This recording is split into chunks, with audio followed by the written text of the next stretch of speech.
Good morning. Welcome to 365 Days of Richer Living, daily morning reading, meditation, and prayer time. Today, I'm Reverend Ray Fellis. Every day, actually. Senior Minister and Spiritual Leader at Columbia Center for Spiritual Living in Columbia. Today is October 14th. God is my employer. My work is efficient, creative, and right. For we are laborers together with God, and God's husbandry, ye are God's buildings. 1 Corinthians chapter 3, verse 9. And so our reading begins. Living in a universe of activity, we are expected to be efficient and creative. Our work, whether in office, factory, or home, is that part of the universal activity which we have selected to do. Therefore, we should do it with ease, with efficiency, and with pleasure. We confuse issues and think we are earning money, instead of seeing our true position as a center through which the universal activity of mind focalizes itself by means of us. The mind of God is our employer. It asks that we be receptive to its ideas, its plans, and its purposes. The inner spirit knows what to do, how to do it, and does it when we believe in it. As we turn to the indwelling presence of God and affirm its action through us as our true employer, we work easily and efficiently. Then we can render service to God and to our fellow humans. Today I work for God, and God's mind directs my every move. I dedicate my thought, my hands, and my heart to divine intelligence and divine love. All my activities take place in the one presence and are the outpicturing of one power that is forever releasing itself through me. Every idea I need for efficient service comes to me from the greatest universal mind as and when I need it. I refuse to worry, for I have complete trust in the mind of God, which does all the work by means of me. I refuse to shirk responsibilities, for I do what needs to be done under divine inspiration, and every task is light and easy. God is my employer, and my work is efficient, creative, and right. So let's take that into our time of meditation and contemplation.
And so shifting deeper inward, I allow my breath to carry my attention inward. Inward to that place where I recognize one Creator, where I recognize the essence of my being as the singular substance, the singular source of all creation. I recognize it as pure love. I recognize it as the substance of all creation. I recognize it as the activity of creation. The substance, the creator, and the created.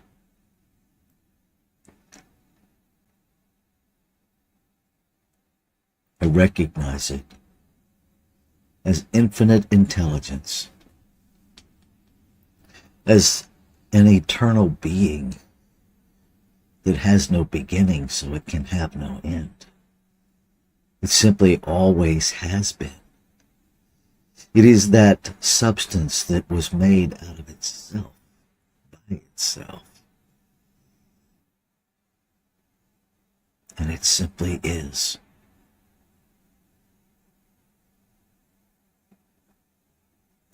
It is that perfect peace at the center of my being.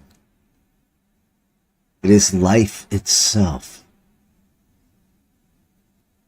expressing in infinite multiplicity of forms and functions, of people, places, and things, of ideas, jobs, and agendas and products, of nature, of grass, wind, planets, stars, moons, billions and billions of individualized grains of sand. All this one essence expressing itself. The very technology that I am using, God expressing itself as technology, all God, all the time. I recognize this one as infinite possibility, unformed substance, waiting for creation to say yes to a new idea in mind. Yes to being that focalized portal of expression. Yes to being the greatest expression of divinity that I can be. Yes. And recognizing that this one is all there is, it is easy, effortless, natural to recognize that I am that informed. That I am an individualized, purposeful, one-of-a-kind, never to be repeated, divine idea in the mind of God to experience its life as me. And what is true of me is true of all life. Every expression, a divine, individualized, purposeful, one-of-a-kind, magnificent idea in the mind of God, a smile in the heart of God, to expand its experience of itself as each individualized expression. And so I speak my word this morning, affirming that being made out of the same substance, there is a relationship at the center of every being with every part of itself.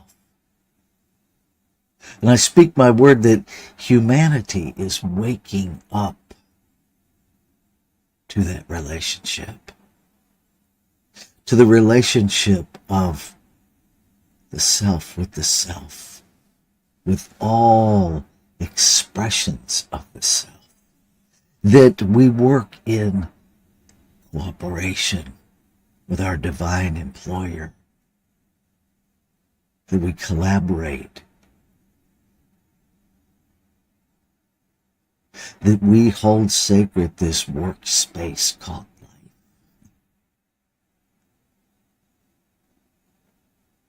life. That we joyously, intentionally, purposefully produce the effects of the cause of consciousness. That we produce divine ideas in the mind of God.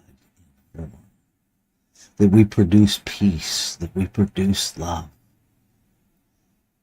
that we produce relationships that reflect and expand wholeness, that we care for every element of the body.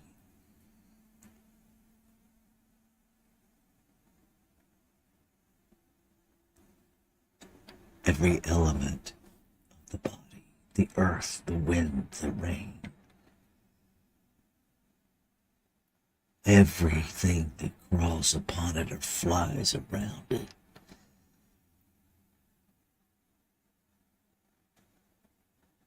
The cosmos, each other, every expression, part of the whole body. So we are waking up to the relationship of all with the self, with the one self. And as we evolve, as we awaken, as we stand in that place of open curiosity, of willingness to connect, to be in integrity, to be an integral whole, all dis-ease ceases to be. The harmonious operation of one expressing itself throughout.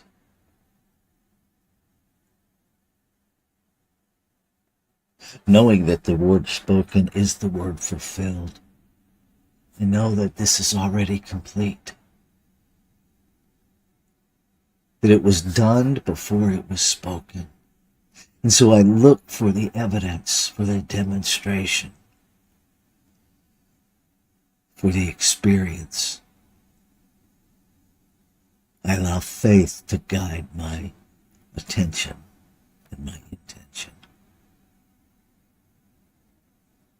I say yes to life because life has said yes to me. I live in that reciprocity. And so knowing it is complete, I can let go. I can let go of all of the brain chatter. I can let go of all of the brain chatter that resists.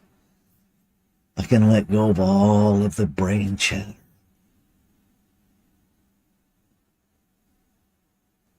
and simply be in the demonstration, in the manifestation of answered prayer. Knowing that as I live it, it lives. So I let go. I let it be. Ashe. Shalom. Aho. Amen.